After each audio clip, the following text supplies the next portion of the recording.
Hello everyone. In this chapter, we will discuss about do animals have language, neuropsychology of language, different types of aphasia, and lastly, the autism. Some cognitive psychologists specialize in the study of non-human animals. Why would they study such animals when humans are so readily available?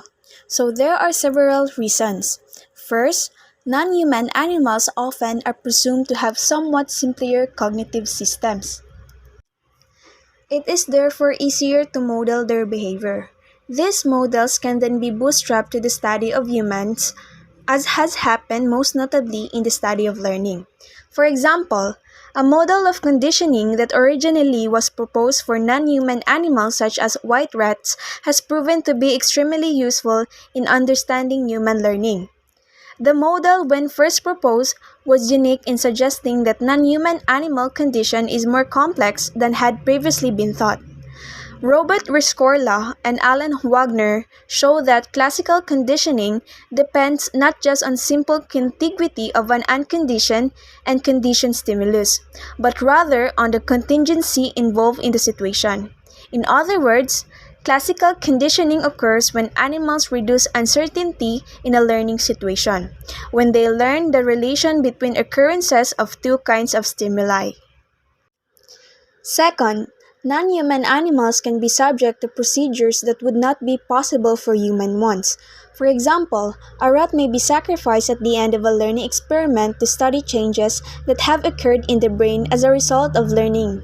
A rat may also be injected with drugs to examine a compound's effects on functioning. Such experimentation clearly not be completed on humans. All such studies, of course, must be subject to institutional approval for the ethics of experimentation before they are conducted. Third, non-human animals that are not in the wild can serve as a full-time subjects or at least regularly available subjects. They are typically there when their experimenter needs them. Fourth, an understanding of the comparative and evolutionary as well as developmental basis of human behavior requires studies of non-human animals of various kinds. If cognitive psychologists want to understand the origins of human cognition in the distant past, they need to study other kinds of animals besides humans. The philosopher René Descartes suggested that language is what qualitatively distinguishes human beings from other species. Was he right? Before we get into the particulars of language in non-human species, we should emphasize the distinction between communication and language. Few would doubt that non-human animals communicate in one way or another. What is at issue is whether they do so through what reasonably can be called a language. Whereas language is an organized means of combining words to communicate. Communication more broadly encompasses not only the exchange of thoughts and feelings through language, but also nonverbal expression. Examples include gestures, glances, distancing, and other contextual cues. Another famous exploration of language in non-human can be seen in the gorilla Coco. Coco can use approximately 1,000 signs and can communicate quite effectively with humans, expressing both desires and thoughts. Evidence also suggests that Coco is able to understand and use humor. Coco also seems to be able to use language in a novel way, both combining signs in new ways and by forming entirely new signs. One of the most famous examples of this behavior was exhibited when Coco developed a new sign for ring by combining finger and bracelet. Another example is Alex, an African gray parrot who died in 2007. Alex could produce more than 200 words and express a variety of complex concepts, including present and absent and a zero-like concept. Recent evidence also suggests that Alex was capable of novel combinations of words to form new ways of expressing concepts. So, whether non human species can use language, it seems almost certain that the language facility of human far exceeds that of other species psychologists have studied. Neuropsychology of language is reading and spelling explores the many neural systems and subsystems that contribute to the production and comprehension of oral and written language. In this chapter, we will explore first which parts of the brain are involved in language production and comprehension. Afterwards, we will turn our attention to specific instances of language impairment. Brain structures involved in language. Through studies of patients with brain lesions, researchers have learned a great deal about the relations between particular areas of the brain, the areas of lesions observed in patients, and particular linguistic functions, the observed deficits in the brain-injured patients. For example, we can broadly generalize that many linguistic functions are located primarily in the areas identified by Broca and Wernicke. Damage to Wernicke's area in the posterior of the cortex is now believed to entail more grim consequences for linguistic function than does damage to Broca's area, closer to the front of the brain. Also, lesion studies have shown that linguistic function is governed by a much larger area of the posterior cortex than just the area identified by Wernicke. The brain and word recognition. One avenue of research involves the study of the metabolic activity of the brain and the flow of blood in the brain during the performance of our verbal tasks.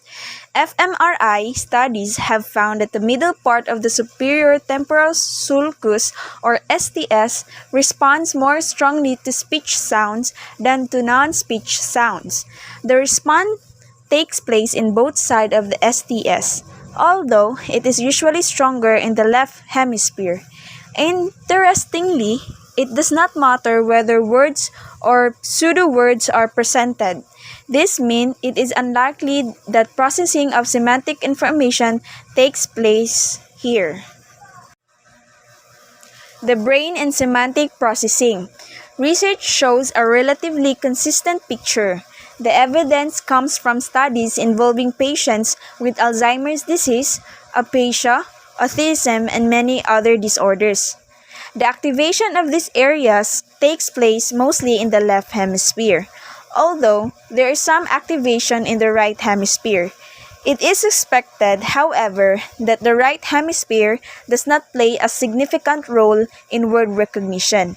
Finally, some other subcortical structures, such as the basal ganglia and the posterior thalamus, also are involved in linguistic function. These structures remain poorly understood.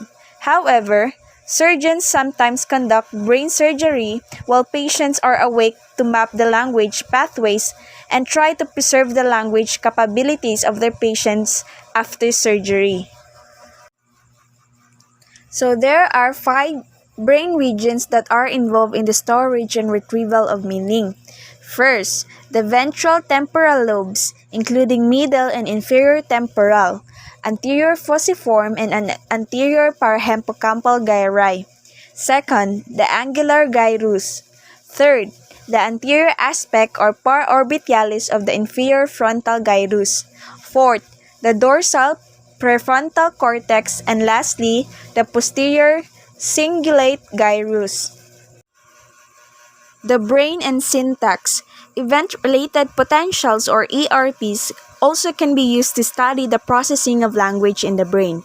For one thing, a certain ERP called N400, a negative potential 400 milliseconds after stimulus onset, typically occurs when individuals hear an anomalous sentence. Thus, if people are presented a sequence of normal sentences but also anomalous sentences, such as "the leopard is a very good napkin," the anomalous sentences will elicit the N400 potential. Moreover, the more anomalous sentence is, the greater the response shown in another ERP, the P600, a positive potential 600 milliseconds after the stimulus onset. The P600 effect seems to be more related to syntactic violations, whereas the N400 effect is more related to semantic violations. A syntactic violation is consisted of a mismatch in grammatical gender or number features of the definite article and the noun in sentence internal or sentence final noun phrases. However, a semantic violation is consisted of semantically implausible adjective noun combination in the same noun phrases. The brain and language acquisition. There are some evidence that the brain mechanisms responsible for language learning are different from those responsible for the use of language by adults. In general, the left hemisphere seems to be better at processing well-practiced routines. The right hemisphere is better at dealing with novel stimuli. A possibly related finding is that individuals who have learned language later in life show more right hemisphere involvement. Perhaps the reason is that language remains somewhat more novel for them than for others. These findings suggest that one cannot precisely map linguistic or other kinds of functioning to hemisphere in a way that works for all people. Rather, the mappings differ somewhat from one person to another. The plasticity of the brain. Recent imaging studies of the post-traumatic recovery of linguistic functioning find that neurological language functioning appears to redistribute to other areas of the brain. Damage to the major left hemisphere areas responsible for language functioning sometimes can lead to enhanced involvement of other areas as language functioning recovers. It is as if previously dormant or overshadowed areas take over the duties of left vacant. The brain and sex differences in language processing. Men and women appears to process language differently, at least at the phonological level. An fMRI study of men and women asked participants to perform one of four tasks. 1. Indicate whether a pair of letters was identical. Number 2. Indicate whether two words have the same meaning. 3. Indicate whether a pair of words rhymes. And number 4. Compare the lengths of two lines, a control task. The researchers found that when both male and female participants were performing the letter recognition and word meaning test, they showed activation in the left temporal lobe of the brain. When they were performing the rhyming test, however, different areas were activated for men versus women. Only the inferior lower frontal region of the left hemisphere was activated for men. The inferior frontal region of both and left and right hemispheres was activated in women. These results suggested that men localized their phonological processing more than did women. Men seem to show more left hemisphere dominance for linguistic function than the women show. Women show more bilateral, symmetrical patterns of linguistic function. Furthermore, the brain locations associated with aphasia seem to differ for men and women. More aphasic women show lesions in anterior region, although some aphasic women showed lesion in the temporal region. Despite the many findings that have resulted from studies of brain-injured patients, there are two key difficulties in drawing conclusions based only on studies of patients with lesions. Number 1, naturally occurring lesions are often not easily localized to a discrete region of the brain, with no effects on other regions. For example, when hemorrhaging or insufficient blood flow, such as impairment due to clotting, causes lesions, the lesions also may affect other areas of the brain. Thus, many patients who show cortical damage also have suffered some damage in subcortical structures. This may confound the findings of cortical damage. Number 2, researchers are able to study the linguistic function of the patients only after the lesions have caused damage. Typically, they are unable to document the linguistic function of patients prior to damage. because it would be unethical to create lesions merely to observe their effects on the patients. Researchers are able to study the effects of lesions only in those areas where lesions happen to have occurred naturally. Other areas, therefore, are not studied. Through stimulation studies, researchers have found that stimulation of particular points in the brain seems to yield discrete effects on particular linguistic functions, such as the naming objects, across repeated successive trials. For example, in a given person, repeated stimulation of one particular point might lead to difficulties in recalling the names of objects on every trial. Kimura 1981 also has studied hemispheric processing of language in people who use sign language rather than speech to communicate. She found that the locations of lesions that would be expected to disrupt speech also disrupt signing. Further, the hemispheric pattern of lesions associated with signing deficits is the same pattern shown with speech deficits. That is, all right-handers with signing deficits show left hemisphere lesions, as do most left-handers. But some left-handers with signing deficits show right hemisphere lesions. These findings support the view with the brain processes both signing and speech similarly in terms of their linguistic function. It refutes the view that signing involves spatial processing or some other non-linguistic form of cognitive processing. Aphasia. Aphasia is an impairment of language functioning caused by damage to the brain. So there are several types of aphasias. Wernicke's aphasia. Wernicke's aphasia is caused by damage to Wernicke's area of the brain. It is characterized by notable impairment in the understanding of spoken words and sentences. It also typically involves the productions of sentences that have the basic structure of the language spoken but that make no sense. There are sentences that are empty of meaning. So there are two examples are, yeah, that was the pumpkin furthest from my thoughts, and the Screwlish from steamer ate my spant steaks. In the first case, the words make sense, but not in the context they are presented. In the second case, the words themselves are neologisms or newly created words. Treatment for patients with this type of aphasia frequently involves supporting and encouraging non-language communication. Broca's aphasia. Broca's aphasia is caused by damage to Broca's area of the brain. It is characterized by the production of a grammatical speech at the same time that verbal comprehension ability is largely preserved. It thus differs from Wernicke's aphasia in two key respects. First is that speech is agrammatical rather than grammatical, as in Wernicke's. Second is that verbal comprehension is largely preserved. An example of a production by a patient with Broca's aphasia is stroke, Sunday, talking bad. The gist of intended sentence is maintained, but the expression of it is badly distorted. Broca's area is important for speech production, regardless of the format of the speech. In particular, Broca's area is activated during imagined or actual sign production. Global aphasia.